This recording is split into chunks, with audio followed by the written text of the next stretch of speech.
thank you very much, and thank you for joining me in the sort of post-sausage and mash slot of the day. I will do my best to keep all of our energies up. So as you heard, my name is Hannah, and I'm a creative director at language consultancy, The Writer. And for the next 20 minutes or so, I want to tell you why I think that if businesses spend a bit more time taking care of their language, that actually their culture and their profits will start to take care of themselves. But first of all, I just want to tell you a little bit more about what The Writer does. Now, to be honest, you can probably guess most of it from the name, but broadly we say we do these three things. So we help organisations write just about anything, from annual reports and chairman's speeches, right the way down to Barbie's Facebook updates. We also help companies to think a little more about the words that they're using. Sometimes this might be in really practical ways, like looking at how we could restructure a report to make it a bit clearer and easier to read. And sometimes it might be in less tangible ways. So thinking about how a company could really convey its spirit and its culture in the words that it uses. And then finally, the third thing that we do is training. So we run lots of sessions here and around the world where we combine thinking with writing to help people become more effective writers at work. And if you'd like a bit of a glimpse as to what I think effective writing looks like, to me it is the difference between this and this. But actually what I want to look at today isn't just the power of making things a little bit simpler. What I actually think is that if you're able to change the way your people write and use language in your organisation, and if you're able to change the language they see around them day to day, that actually over time you're going to start to shape and change the way your people think and behave in your organisation as well. And we've got quite a bit of evidence for this from the outside world. So for example, in Australia, there is a tribe known as the Pormpuraaw. And this is a tribe of expert navigators. You can drop people from this tribe anywhere in the world, and supposedly they will be able to navigate their way home. And what is it that has given them this great sense of direction? Well, I think it is all to do with their language, because the Pormpuraaw don't have words for left and right in their vocabulary. Instead, they always use cardinal compass directions. So it wouldn't be unusual for somebody from this tribe to say to you, "Oh, watch out, there's an ant on your southwest foot." And so by constantly thinking about language in very directional ways, this has actually shaped their thinking to make them expert navigators. But I don't think that language just changes the way we think in general terms. I think it can influence very specific things, like the way we make decisions. And at Stanford University, cognitive psychologist Lera Boroditsky actually did a study in this, where she held two focus groups that were as demographically similar as she could make them, and she set them both the same task.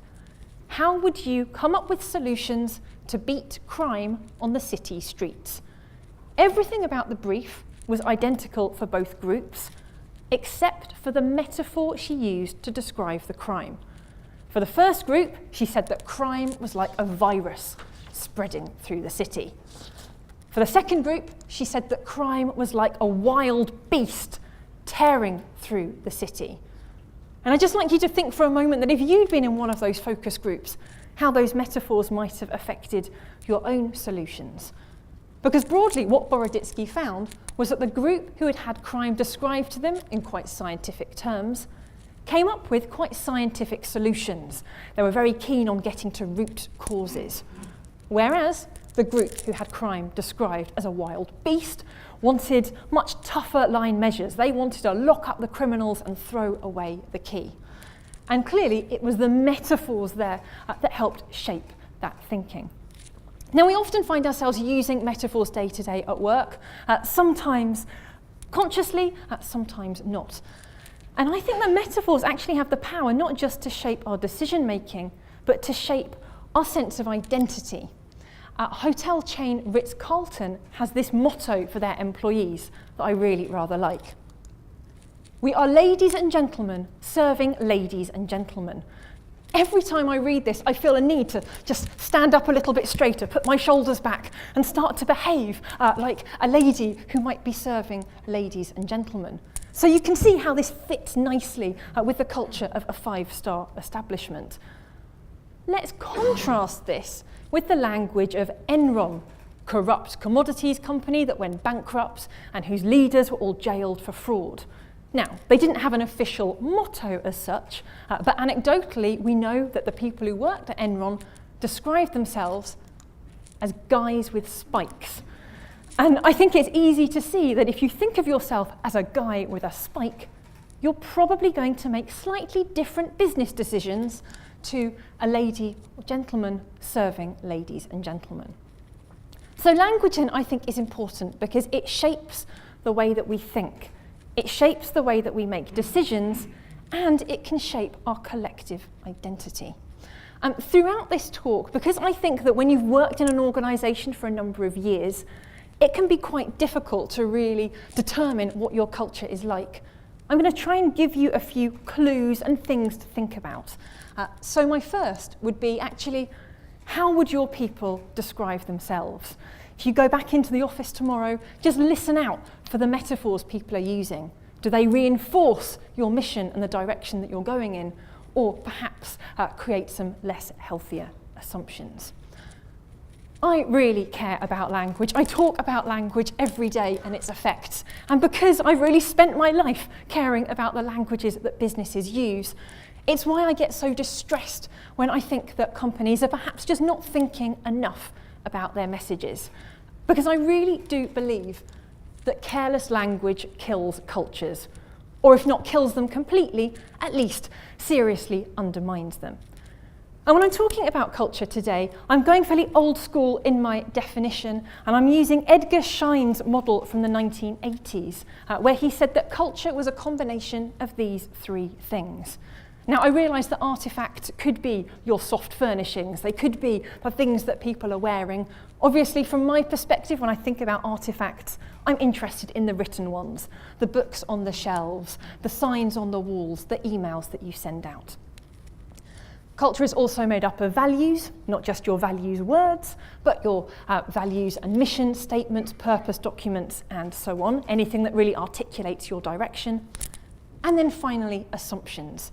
And Edgar Schein said that these assumptions were the hardest things to change because assumptions are unwritten.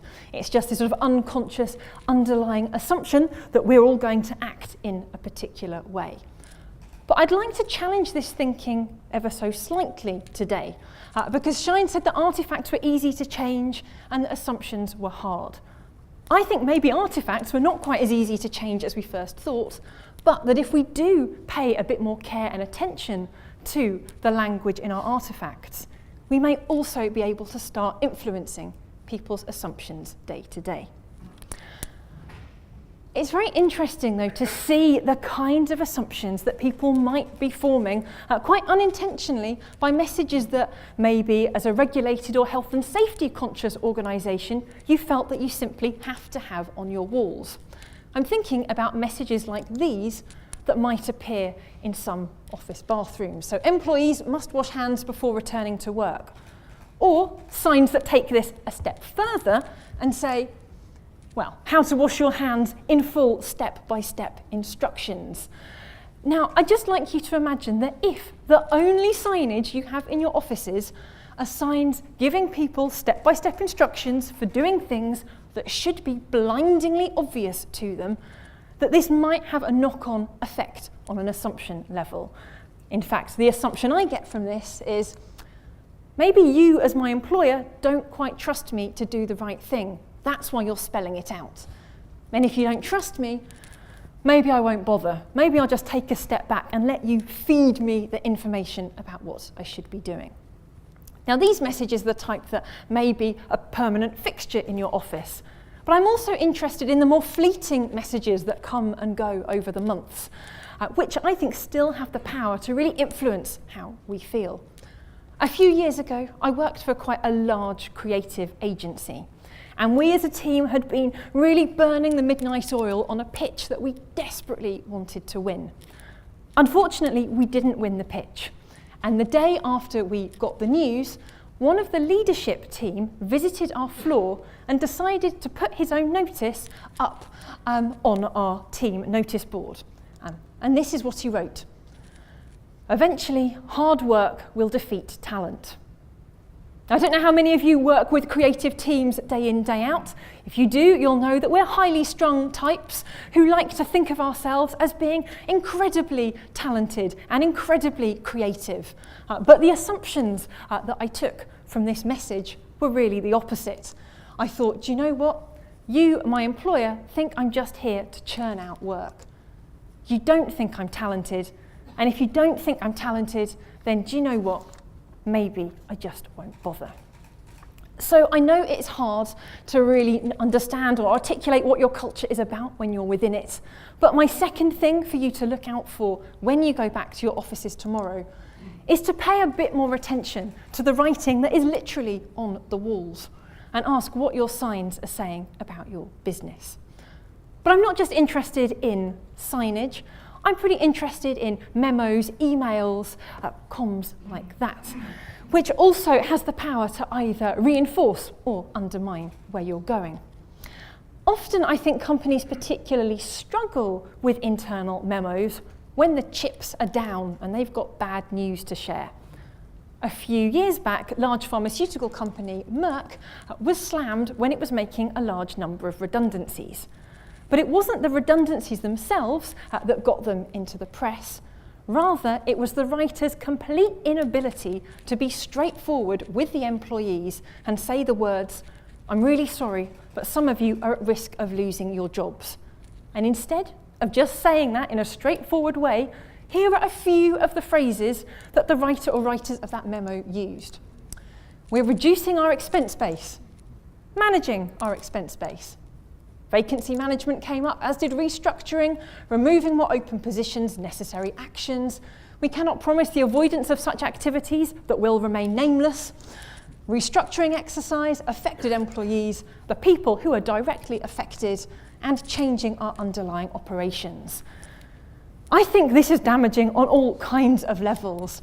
Firstly, this internal piece of comms went external because a disgruntled employee has hit send on an email. So now actually there's damage to your external brand as well. Internally, it's damaging for the people who are losing their jobs because you're making them work that bit harder to even try and understand the message. And it's damaging for the people who you had no intention of losing because they've read this too, and now their assumption is, oh, you just see me as an expense base and something to be managed, not a free-thinking, empowered person who can help build this business. This kind of distancing language we often see not just in really bad news messages, but in change messages as well. So it's not uncommon when we look at clients' writing to see things like this. Changes must be made. This needs to be done. The project was cancelled. Now, I have a bit of a problem with all of these statements because, not to go into too much of a grammar lesson, but they're all written in the passive voice. Passive because we don't know who is doing the action. We don't know who has to make the changes, who needs to do the things, who is cancelling the project. And we see this a lot, writers wanting perhaps to soften the blow a bit and not point the finger and name someone, but you end up with nobody taking responsibility.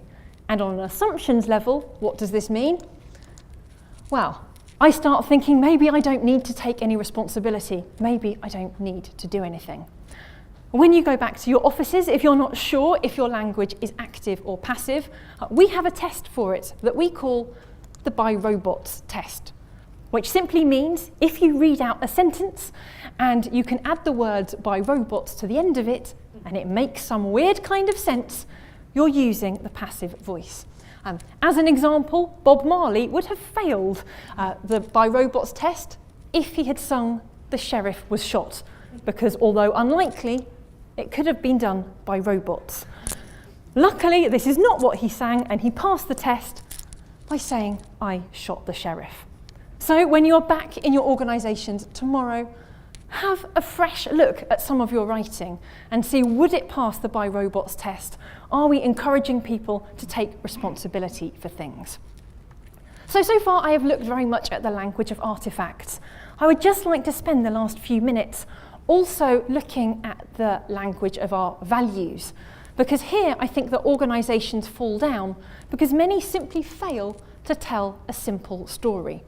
And where they could be telling a simple story, instead they clutter their messages with language like this. Give you a second to enjoy it. This to me is not the language that changes behaviour or gets things done. And again, we've seen it firsthand with our clients. One client a few years ago proudly told us that they were entering the year of operational excellence. And they had posters to that effect, not quite like that, but all around the business. A few months later, we went back, asked them how operational excellence was working out for them. And they said, actually, if they were honest, nothing had changed, except for in one team where all their results had improved.